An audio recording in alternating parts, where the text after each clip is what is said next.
Hello and welcome to the I Am Mom Summit.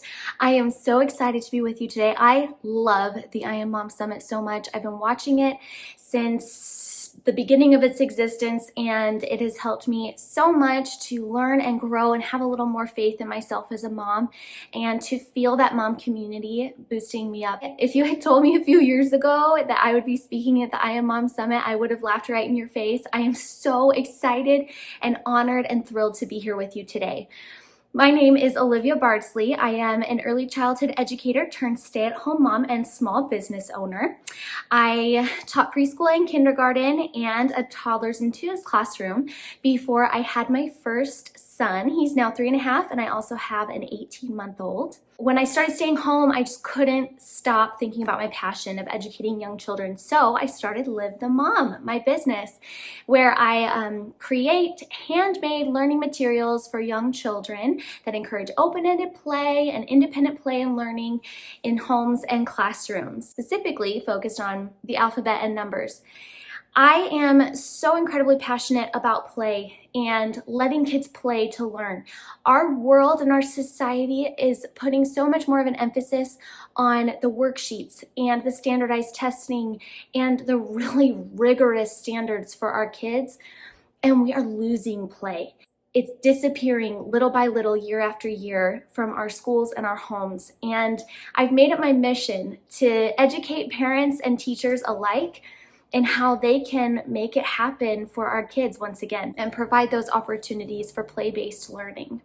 So today I'm going to talk about independent play and how you can make it happen in your home. We often see so much on Instagram and social media about all these ideas for play, and while they are really helpful, they can be so overwhelming too.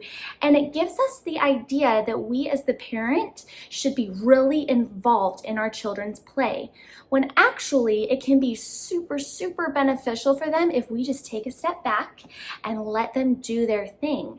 Kids know what they're doing when it comes to play. They don't really need our help. They might need our help to set things up, which is what we'll talk about today, but they don't really need our help in doing the actual playing. Plus, we have so much on our plates as moms. It wasn't very long ago in history that families worked more together as an extended family.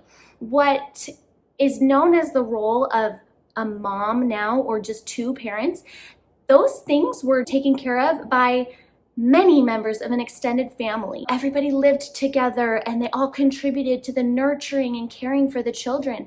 And now our society has moved more towards a nuclear family where all of that responsibility is placed on the shoulders of two people and sometimes even one. If it feels like motherhood is just too much for one person, that's because it is. It's so much. And so my goal today is not only to teach you about independent play and why it's good for your kids, but also to talk about how independent play is going to help you as a parent to be able to accomplish all those things that you have on your plate and to see things in a more realistic way. I want to start by relating on some parenting pain points.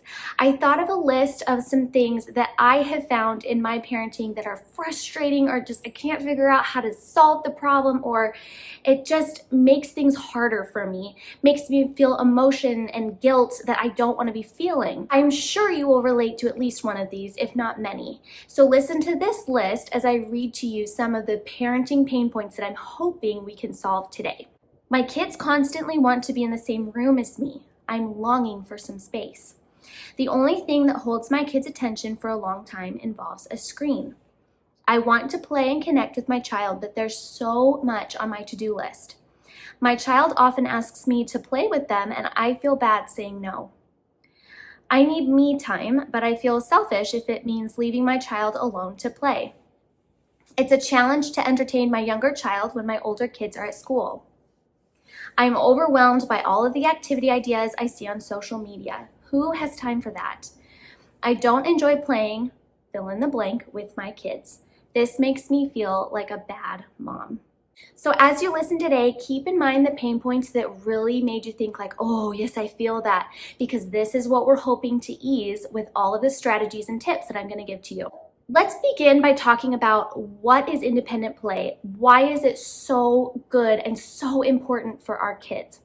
Independent play is the time when your child is playing completely alone or with siblings or friends, other children. The main thing here is that there is no adult involvement, no parental involvement whatsoever.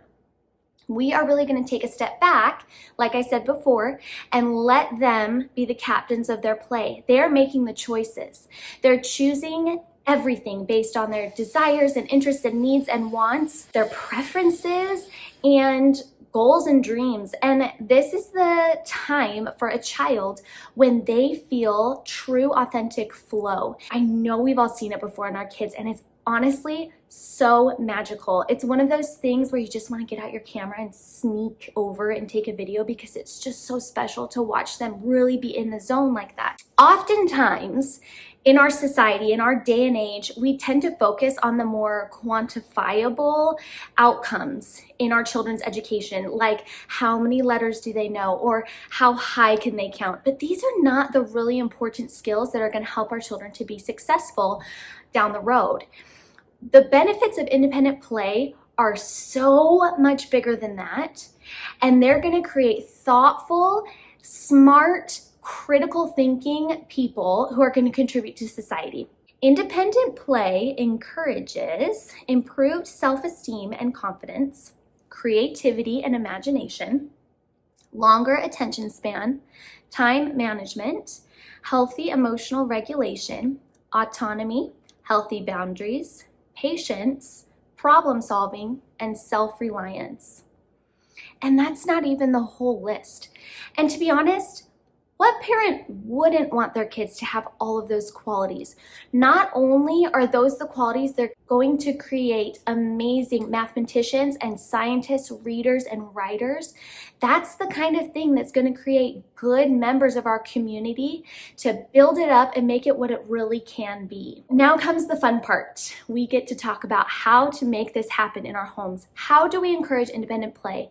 And as I'm talking, keep in mind that every family, every home, every child is beautifully different. And I want you to take what I'm saying and cater it to your unique circumstances and what you know will work for you and your child. I'm going to give you 3 tips for encouraging independent play in your home. Tip number 1, create an inviting play environment. So this has a lot of components. We'll start first with the toys that you choose. Open-ended toys are key. We're looking for the kinds of toys that can be used in a variety of ways across a variety of ages and stages. A little tip, if the toy has batteries, that often means that it's not very open-ended. It only has 1, maybe 2 purposes or uses, and then the child is done with it. And believe me, we have battery-powered toys in our house, and sometimes they entertain my kid for a while, but then they're just done, and there's nothing else they can do with it. Yes, bud? Mommy, I need a snack upstairs. We need a snack. Hey, Mom. What are you doing, Mom? I'm just making a video. See you later. Okay. Where was I? Open-ended toys. So we have battery-powered toys in our house and they're awesome, but try not to make those the focus of the play environment in your house. Instead, provide open-ended toys. So some examples of this might be blocks or other building materials like Lego or Duplo bricks, Tinker Toys, K'NEX.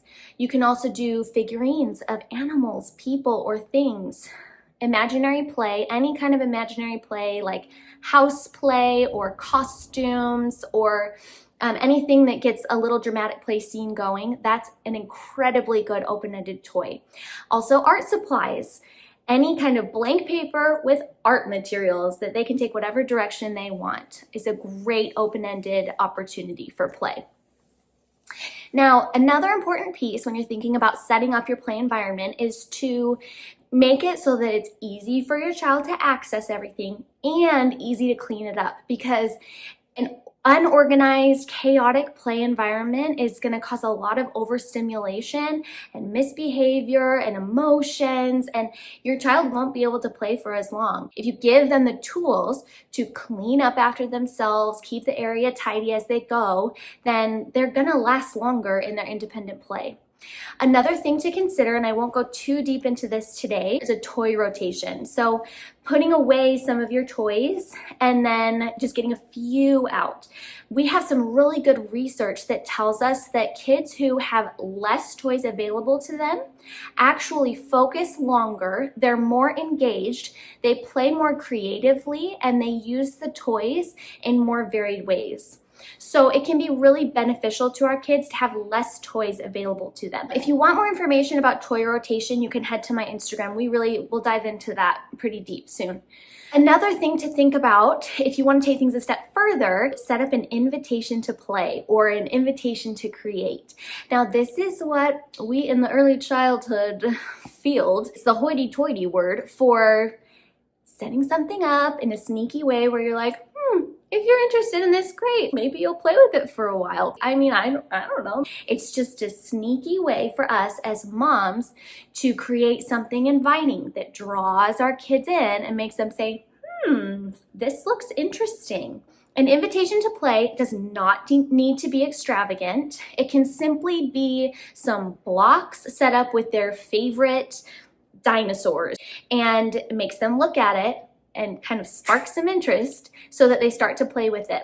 Step 2 in encouraging independent play in your home is to leave them be. Try not to hover. Don't ask questions. Don't make comments.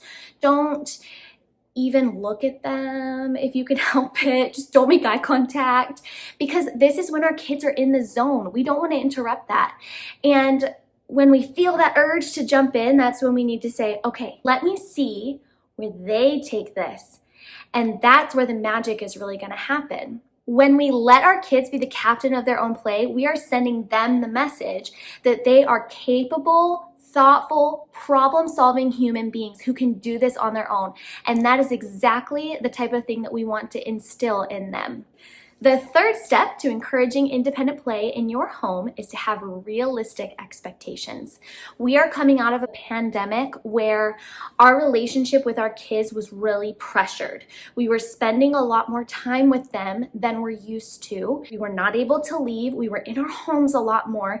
And independent play is kind of like a muscle for parent and child. And right now that muscle might be a little bit out of shape. But with some toning and strengthening and practice, we can get it right back to where it once was or where we want it to be. So set your expectations realistically. You're not going to get an hour, 2 hours, 3 hours of independent play on day one. You are also not going to get an hour of independent play if you have an 18-month-old. You have to look at all the factors playing into it and set your expectations accordingly. And then over time, you'll see a lot of improvement in your child's ability to play all on their own. Okay, so now you know the benefits of independent play and why it is so good for our kids. And you know the strategies and tips that we just talked about to make it happen in your home. And you might be thinking that I'm a little crazy because, we hear a lot like you need to be with your kids and spending time with them, and they're only young once and they're going to be grown up in the blink of an eye. And that's true. And we can enjoy time with our kids, but independent play is going to be our opportunity to pay attention to us, to ourselves, to give ourselves the time that we need as moms. When we talked about those pain points earlier, we heard a lot of words like guilt, selfish, feeling bad. I feel like a bad mom. And right now, I'm telling you, I'm giving you permission to say goodbye to that guilt, because you know that independent play is good for your child and you know that it's good for you. And I'm about to tell you something that's really important, so please listen carefully. Children are healthy and happy when they have boundaries. Independent play provides healthy boundaries for our children. We are communicating to them that just as their alone time is important and needed, our alone time as moms is important and needed. Remember that the next time you feel like, oh, I have so much on my plate and my kids are asking me to play with them. And you can say, I'm gonna play with you for 10 minutes and then I've gotta go get my list done. And then take the tools that I gave you, set them up for success, get them going, and go get your list done with no guilt, shame, feeling bad. None of that is allowed anymore because you have the tools. So I hope that this was helpful to you. Please connect with me on Instagram where I will dive much, much deeper into this topic of independent play and how it benefits kids and moms. You can visit me on livethemom.com where you can find all of my resources. You can buy the Simple Learning Collection, which is all those open-ended toys to teach the alphabet and numbers through play. And I've also got a bunch of articles on there about things that will help you as a parent to educate your child in a developmentally appropriate play-based way. Thank you so much for coming to my session today. Like I said, it was an honor to be here and good luck with your independent play.